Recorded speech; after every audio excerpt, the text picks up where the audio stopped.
Alright, y'all. Sorry about the shaking. I'm holding my phone so I can record this. Now we're in for the long haul with this one. This is going to be a long one. But this video pertains to all quote unquote mentally ill people everywhere.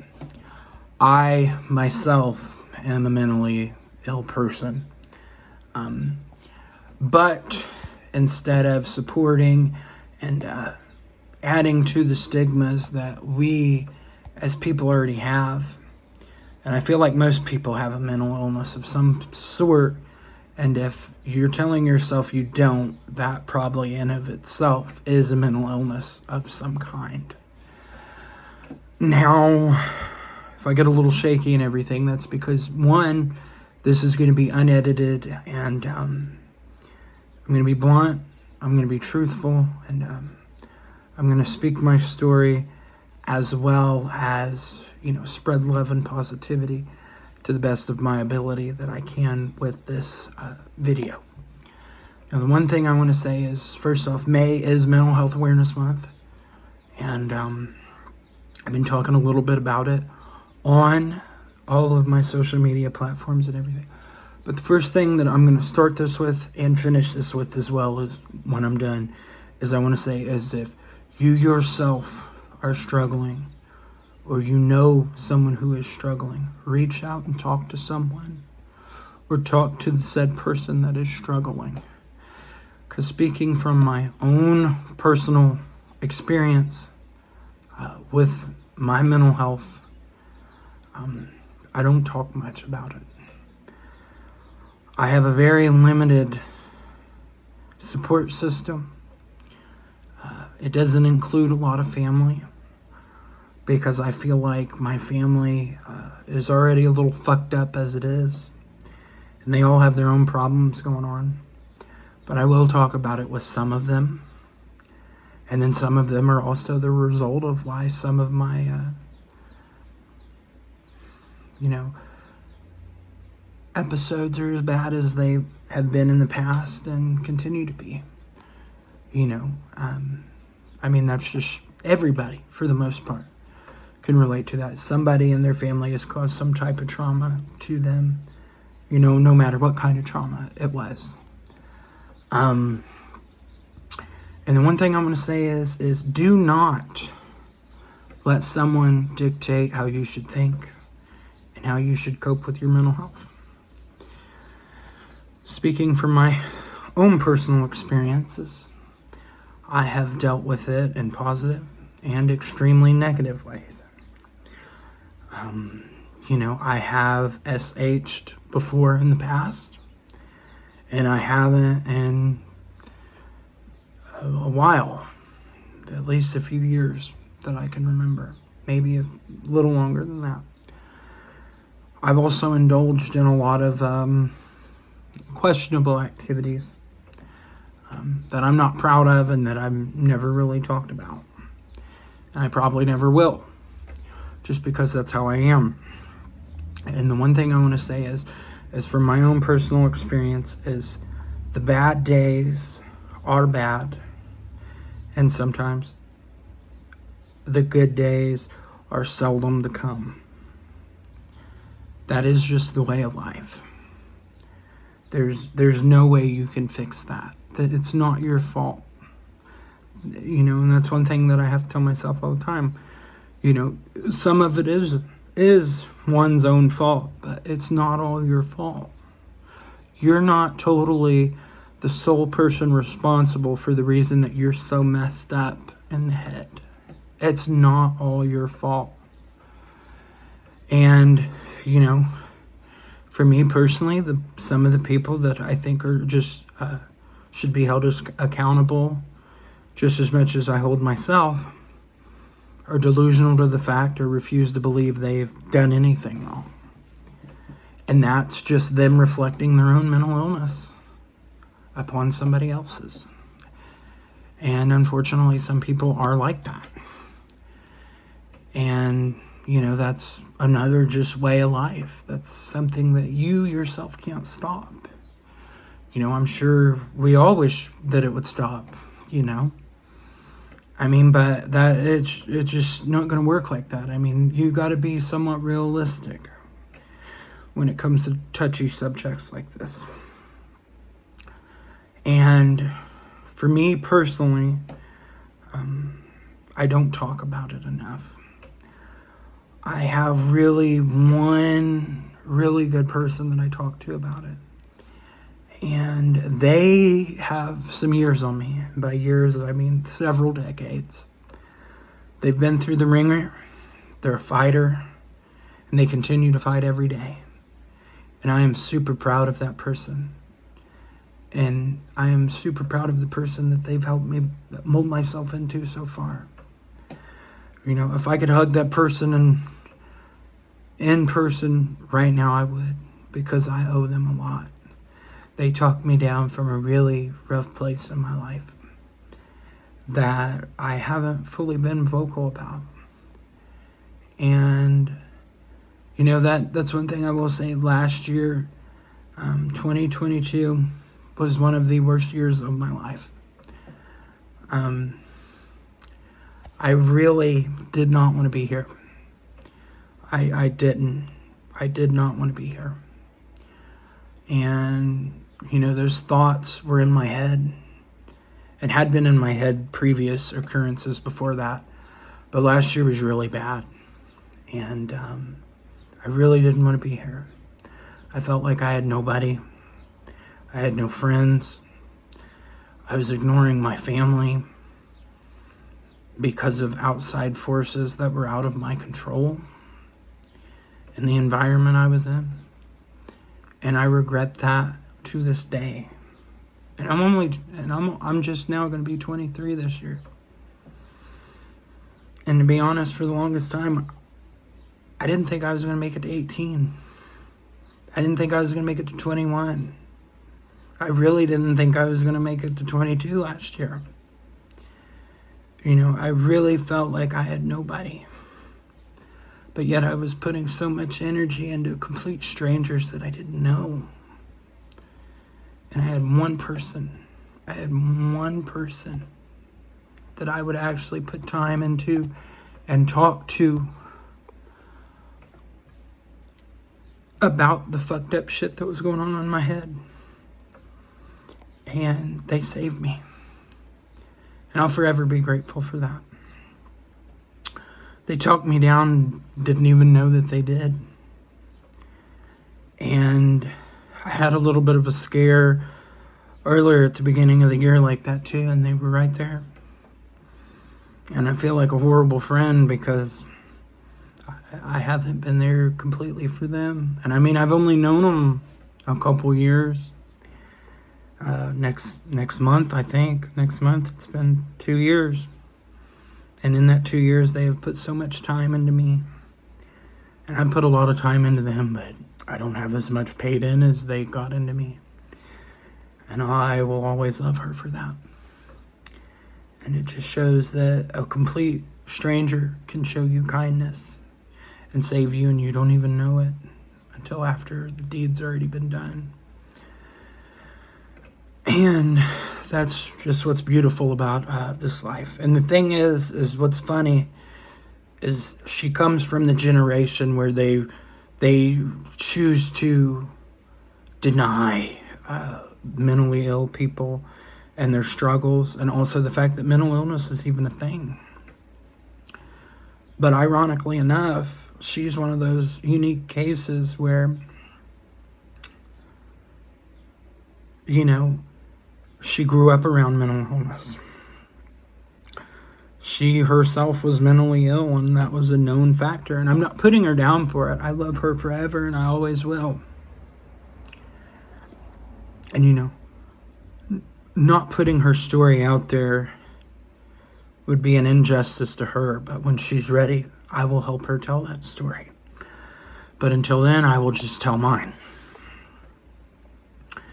And the one thing I want to say is she saved me. And I will forever be in her debt. And I'll forever be grateful for that.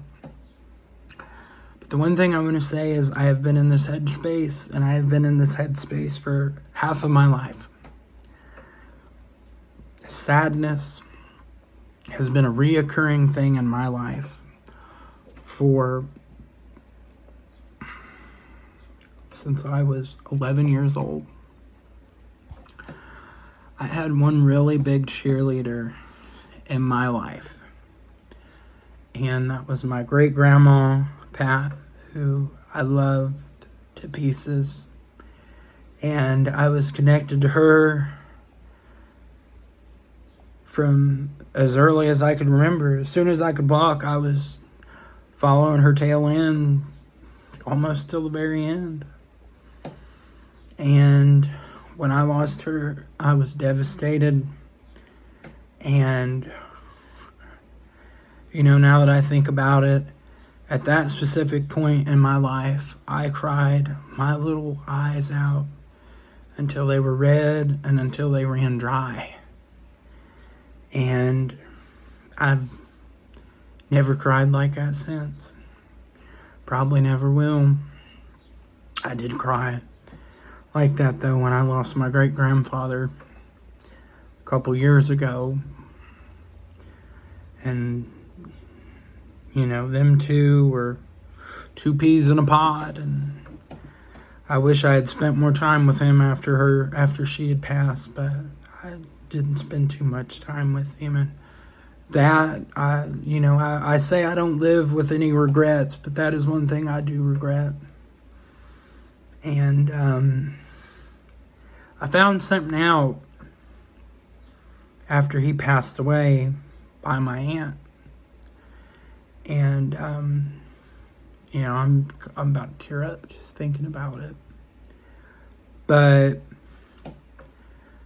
when he was sick and in the hospital dying, he had skin cancer. And, he was 90 when we lost him. And, by the time you're 90 years old, you're kind of like, fuck it, I've had it, just let me go.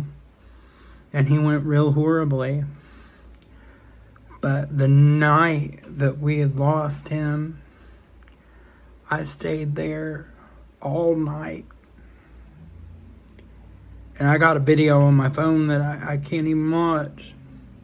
I was just talking to him and I was telling him I was sorry and everything. And, he passed that morning, the following morning. But I had spent the whole afternoon with him. I was just holding his hand and, talking to him and, telling him, it's okay. You can go. Grandma misses you. You miss her. By then it had almost been 10 years since she passed away. And my aunt told me a few days after he had passed, she said, I didn't want to tell you this, because she said, I know it's going to hurt. And I told her, I said, well, I'm not a little kid no more, I can take it. And she told me, she said, I'm going to be honest. She said not too long after she went, he wanted to go and pick you up like they did every weekend, but she wasn't there no more.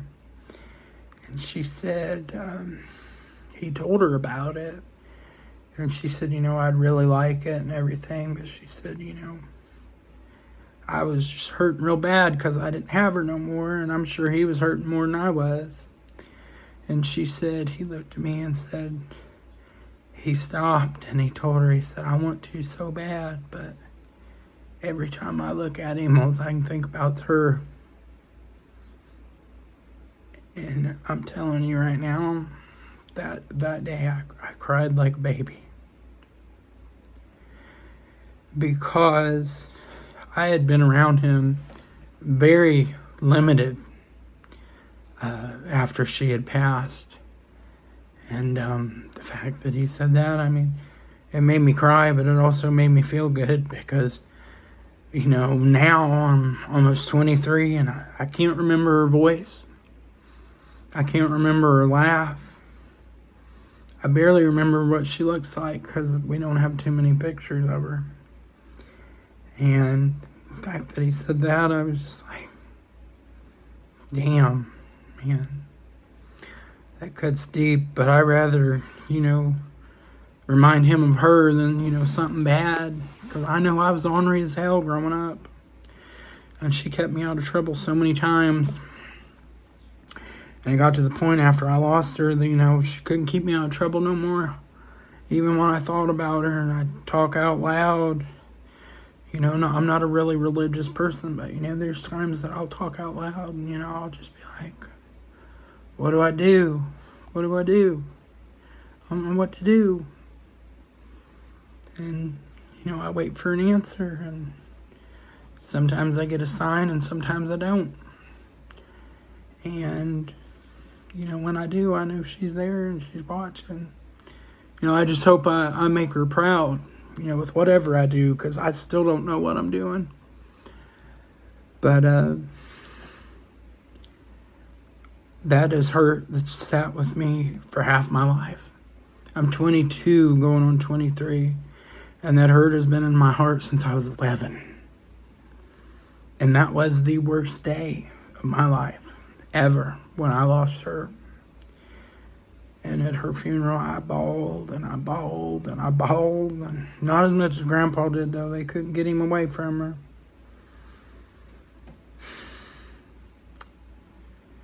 That was rough. And I want to say a lot of the sadness comes from that loss itself. Then a couple years later, my parents separated and it went all downhill. I went showing my ass. I came out in the process. And not the most positive of circumstances. And I've struggled with my sexuality and everything for a few years. And it was just a mess. It was a mess. And, it was crazy. And I hate that word. I hate being called crazy. I hate being told I got issues. Because I think we all got issues. And, I'm not making this for sympathy. I'm putting this out there because I feel like us as people should be able to be vulnerable with one another and not be put down or brought down because of our downfall. And, we may have our vices. We may have different ways to cope. But the one thing I want to say is speaking from experience, the world is a better place with you here in it. You may not know your purpose. You may not know your purpose for a while. But in due time, it will come. No matter what it is. Unfortunately, some of our purposes is we're not here as long as everybody else is. Some of the young ones go young, whether it be at their own hand, or by freak accident, or by someone else's. And the way I look at it is we all have a purpose, and some of them, unfortunately, has a purpose like that. Me, I hope mine isn't that way. And one thing I'm going to say is I do not trust myself from one day to the next. I don't have urges to SH anymore. But the thoughts are there, and I'm not going to lie. They're there a substantial amount of time, but they pass. But the one thing I'm going to say is that you matter to someone. They just haven't told you yet. But you matter. You fucking matter. You matter. You, whoever's watching this, you fucking matter to somebody. And if somebody ain't told you, you matter to me. I can take as much pain as somebody can dish out. I've took a lot of people's pain throughout the years. I've had people take out their pain on me. And God damn it, it's made me the strong person that I am. And I know I'm strong. I'm not saying I'm bad, but I know I'm strong. I don't know everybody's struggle. I don't know everybody's story. I'm speaking from my experience and my experience alone. But on behalf of mentally ill people all over the world, we just want to be understood. We don't want to be treated like freaks or outcasts or weirdos or like we're crazy. We're all people. And we all deserve to be treated like people. That's all we want. So this month and every May after and every month after that, every year after that, just remember, if no one is thinking about you or you don't think anyone's thinking about you, remember me. Remember my story. Remember my hurt. And remember, you are not alone. Somebody gets that you're going through something. I might not get what you're going through. I may not understand it. But I understand we all have hurt. We all have hurt right here in our heart. And it don't go away. But it makes you stronger. Hell of a lot stronger. And some of y'all are stronger than me. But the one thing I want to say is, if you ever need a shoulder to cry on, or somebody to lend an ear to, or need an ear lent to you, I'm always down to listen. I can take a lot, and I'm blunt, I'm honest, but I pass no judgment towards anyone. Within reason, of course. But for the most part, you can't, there's not too many people that aren't fucked up. There's some people that are too fucked up, but for the most part, everybody's just fucked up. And that's not passing judgment. That's just my honesty. There's some things you can't fix. But for the most part, I don't want to get political or anything, of course. So that's not the purpose of this. But for the most part, I'm here to listen. I can take it. Being mentally ill is a struggle, and a struggle that a lot of people have. No matter what kind of trauma you have, whether it's from childhood or adulthood or being growing up, we all have that. Some sort of trauma. And if you ever want to dump it on somebody, consider me. I'm a good listener. I take it all in before I talk. If you want anybody to talk, if you just want somebody to listen, I'm here. Because everybody deserves to have that opportunity. Now this video has been almost 23 minutes long. Now I don't know if anybody's going to watch this, or if anybody cares what I got to say. But the one thing I want to say is from the bottom of my heart, I love you. I'm proud of you. You matter. And the world's a better place here with you. You will find your purpose. The darkness will fade. The light might not last forever. But it is coming. And it is coming in due time. You just have to be patient. And you have to wait.